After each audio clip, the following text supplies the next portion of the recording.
Урматтуу угарман, биз сизге Ыйык китептеги Инжилдин аудио тасмасын сунуштайбыз. Биз бул аркылуу сиз Кудайдын адамзатты күнөөдөн, тозоктон жана шайтандан куткаруу үчүн эмне кылгандыгын түшүнүп, аны кабыл алуу менен руханий азаттыкка ээ болот деп үмүттөнөбүз. Биринчиден, биз Ыйык китеп тууралуу маалымат берүүнү туура көрүп жатабыз.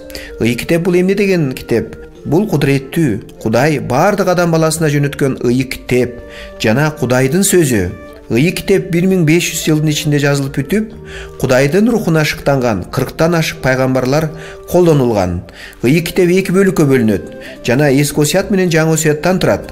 Торат, Забур жана пайгамбарлардын китептерин камтыган Эски Осуят алгач эски еврей тилинде жазылган. Жаңы Осуят, Инжил биздин заманда 1-кылымда грек тилинде жазылган. Эски Осуят бизге Кудайдын ааламды жаратуусу, адамзатты күнөөгө жыгылуусу жана Кудайдын тандалган эли Израиль жөнүндө баяндайт.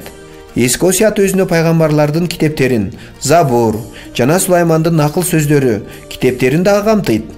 Жаңы Осуят болсо биздин куткаруучубуз Ыйса Машаяктын төрөлүүсүн, анын өмүрүн, Ыйса жасаган жышаандар менен кереметтер, анын өлүмү жана күнөөкөр элди куткаруу үчүн болгон тирилүүсү жөнүндө баяндайт. Ыйык китептин нускасы бардык убакта жашаган адамдар, Кудайдын табияты жана анын адам баласы менен болгон мамилесин камтыйт. Ошол эле убакта Ыйык китеп адамзатты күнөөгө жыгылышын жана Кудай жашаган жерден кубаланып, түбөлүк айыпталгандыгын баяндайт. Дагы ал Кудайдын адамзатты түбөлүк айыптан куткаруу планы жөнүндө да айтат. Ыйык китеп өзгөчө адамзатка куткарылуу жолун салып берген Ыйса Машаяк жөнүндө толук маалымат берет. Ыйык китеп тарыхта биринчи жолу басылып чыккан китеп болуп эсептелет. Гутенбергдин Ыйык китеби 1452-1456 жылдары басылып чыккан.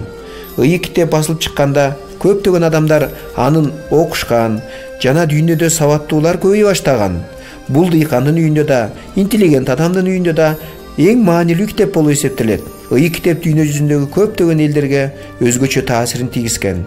Ыйык китеп дүйнөдөгү ар кайсы тилдерге которулуу жана басып чыгаруу боюнча биринчи орунда турат. 500 жыл мурда жарым жартылай жана толук бойдон 33 гана тилге которулган болчу. Ал эми 19-кылымда ал 400төн ашык тилдерге которулган. 20-кылымда болсо Ыйык китеп жарым жартылай жана толук 1500төн ашык тилдерге которулуп отурат. 1992 жылы жарым жартылай жана толук которулган Ыйык китептин саны 1978ге жеткен.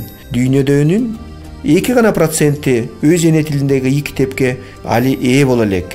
1880 жылы жана 1884 жылдары Матайдан болгон жакшы кабар Лондондо басмаканалардын биринде араб тамгалары менен түркмөн тилинде басылып чыгарылган. Кийин 1982 жылы Жакандан болгон жакшы кабар Ыйык китепти которуу институту аркылуу түркмөн тилинде орус тамгалары менен басылып чыгарылган.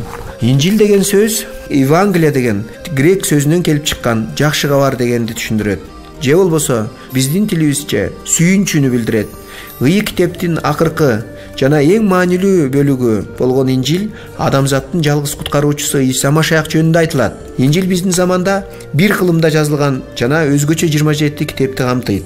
Инжилдеги бул китептерди жазгандар ыйык рухтан шыктануу аркылуу жазышкан жана Ыйсаны жекече таанышып, анын окууларын терең билген адамдар болгон. Инжилдин тексти жазылып бүткөндөн кийин ал дүйнөнүн ар кайсы бөлүктөрүнө тарап кеткен. Инжилди миңдеген көчүрмөлөрү бүгүнкү күнгө чейин сакталып келе жатат. Ошондуктан Инжилдин тексти ишенимге татыктуу жана дүйнөлүк адабият үчүн тарыхый эң чоң ролду ойнойт. Биз бул аудио Инжил тасмасы силер үчүн руханий бата болот деген чоң үмүттөбүз.